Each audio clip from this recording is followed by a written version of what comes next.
So my name is DK. I am born and raised in Agawam, Massachusetts, so I rep Western Mass. And this song is called Come On Over, featuring Chicopee and other Western Mass artists, Will Step.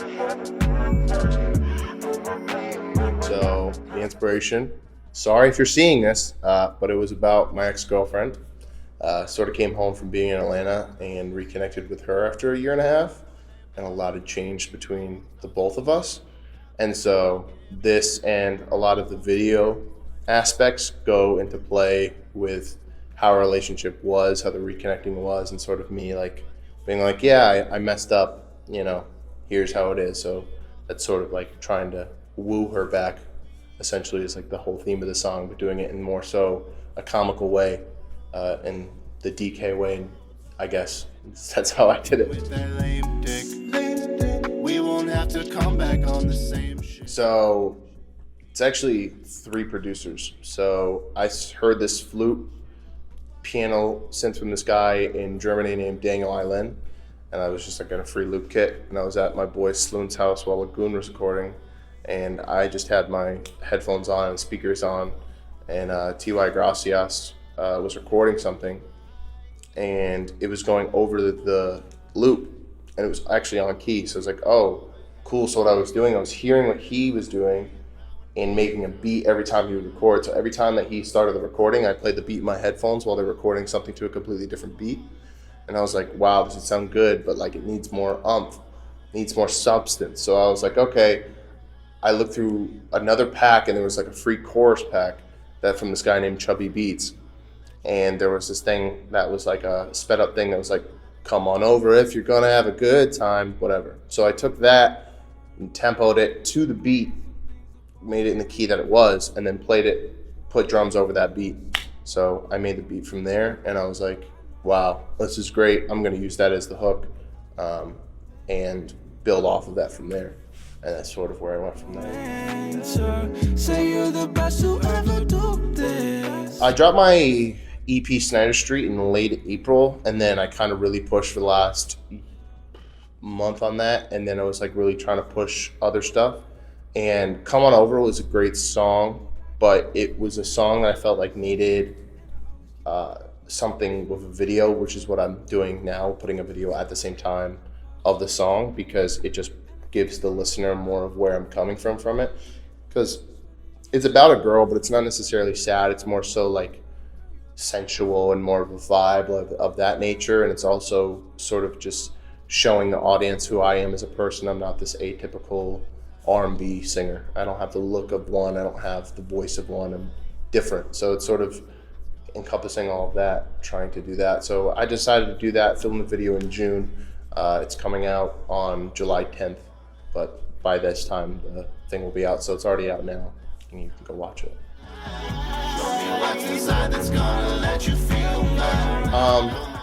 I like to think that every single time I release something, it's better than my stuff before, mix-wise, quality-wise, lyrical-wise, just like all around.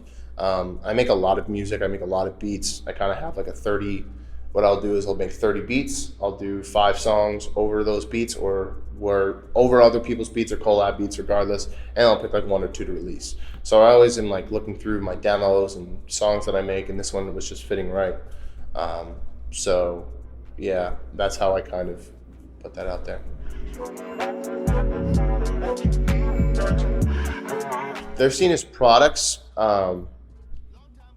A lot of the thing is as a musician, you have to be able to balance both. You have to be able to put yourself as a product, but it's a product of being someone that people relate to.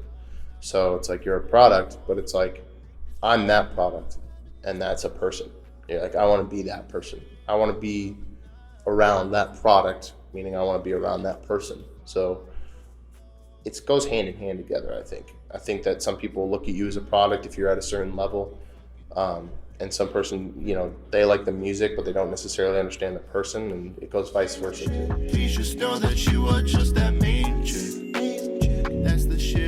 I would say for me, it's about like a 65-35. And the only reason for that is because what I'm doing now with my day job and everything with the COVID and quarantine, I'm at home and I can work at home. And the job is sort of a job that isn't always, you're not always working in space because I take calls. So I can make music while I'm on my off time in between calls or if I'm not doing something. So I usually do a lot with that. I can go and make 7, 8 beats a day, and not use any of them. But then when it comes to the music business side of it, I can push and send emails and emails. The only thing with that is it's like you have only X amount of things that you can possibly do to get your stuff out there, because I'm not the only one that's trying to get it out to the blog, to the playlist, to the YouTube channel, to repost it, to the person to review it, this, that, and so forth. So I would say it's about a 65-35, because I spend at least 2-3 weeks to maybe a month pushing out one particular song or one particular album, and then if it hits, it hits. It doesn't, it doesn't. It goes as far as it can possibly go, and then from there I just let it go. Prove it, yeah, you should prove it, yeah. So I'm gonna say Lil Step is next from around here. He's next up. Eric DOA is from Connecticut, part of Nilo World. I really like him. Brendan Bennett, he's from Naples, Florida, but goes to Tufts University. He's affiliated with people like Dominic Fike, and he has his own label called Off Center. I like a lot of his stuff. And then, I like a lot of what Coney's doing right now. I think that he's really pushing hard with the music, and I don't even know for my last artist, to be honest with you. There's so many artists that I can't even think of right now, but those are like 4. And then obviously I like Lagoon. I think that's a 5th. We have stuff coming up together too, so I like a lot of their new stuff. They're unreleased, and I think those 5 artists are really gonna do well.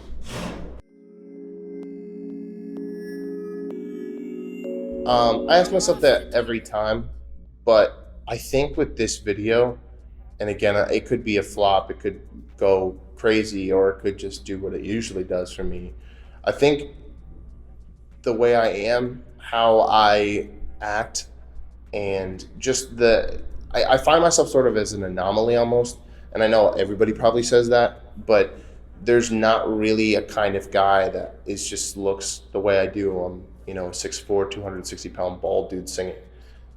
So you don't see that. You don't really see the R&B singer, the big ass guy that can sing these high notes and can do these things. And putting that as far as a visual on the screen with a song like Come On Over that's very sensual and things like that, it's really one of those things where it catches your eye because you just don't usually see that. So this song I feel like will do well on the shock value of it. It is funny, it has comical moments, it is sort of, off kilter in a lot of ways, but it will bring you back to the song. So regardless if it does well or if it gets a lot of attention or if it flops, I personally think that this song will just catch attention.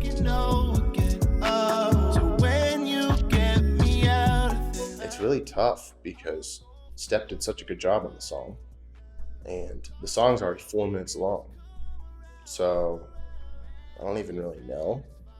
If anything, I would take my verse off and leave my hook and have somebody else on there, but I'm not really, that, how about this? I'll change it up. I don't think that song could have a remix. I would just, if it maybe an EDM remix, sure, maybe an EDM guy, like 2 friends can do a remix to it or someone can do a remix, but Step and I feel like did a really good job and went hand in hand, that I just would want that song to take off on its own. And I don't know if I'd want to put a bunch of famous artists on the beat, but you never really know.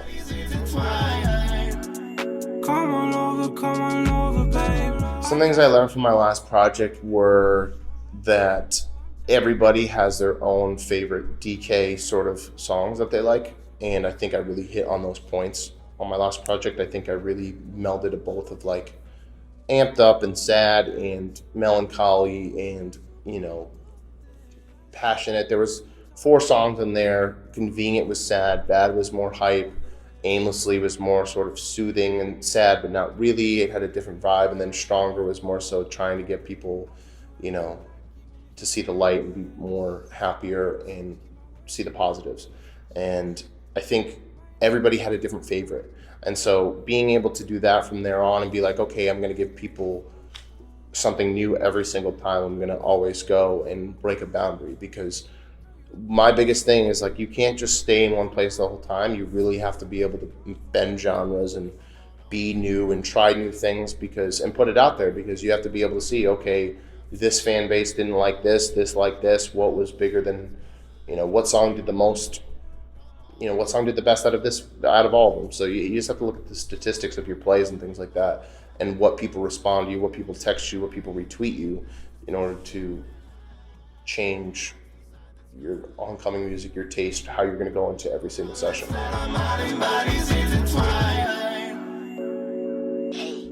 The difference between Atlanta music scene is there's a lot of people that came out of there's a lot of people that have a lot of success stories out of Atlanta.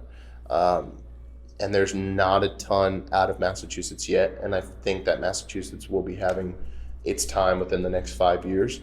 But at the same time, Atlanta is so much bigger than Boston, Massachusetts. It's a huge city. They're calling it the Hollywood of the South. It's where everything is going there. A lot of people are moving there now. So just on magnitude wise, I think the scene's just very large. But it's also different because I found when I went down there that people that were really big names on the forefront couldn't get a ton of people to the shows, whereas people like me that, could only break 300, 400 monthly listeners on Spotify, without, playlisting and all those things like that, I can bring a lot of people that I know around in the area to shows, and other people can do that too. So it's very unique, because a lot of people have all these fan bases, and a lot of people do make money through their streams, but bringing their fans to the show and having longevity, that's important. And that's what I found there wasn't a ton of, unless you were a huge acclaimed name such as like Young Nudy or 21 Savage or Future or Young Thug or Lil Baby or any of those Atlanta artists that have these massive fan bases can bring those people to the shows. So Come On Over is the next music video. And the next thing after that, maybe a single, I don't know yet, or it could go on a project towards my birthday. But what I'm really trying to do is I'm going to do a Come On Over music video. The music video after that's going to be a Bad music video. And then the music video after that is going to be a Convenient music video. Bad and Convenient were two of the top songs off my EP. So those are going to be getting visuals too, and really focusing on that, because right now I think people need to see something visually to really capture their eyes in quarantine. Even though that everybody's in the house, there's so many people putting out stuff. You got to always be, above the rest. So that's what's coming next for me. You can find me on social media at Twitter and Instagram at the same @. It's going to be @_D with 5 Ks at the end. You can find me on Spotify, Apple Music. If you type in the words DK, I'm a little tough to find on Spotify, but Apple Music should be pretty cut, clear, and dry.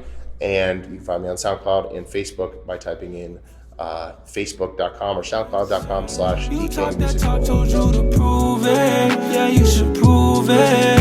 Yeah. Memories that we made play back in my head all day. I told you I have your back even if we ended.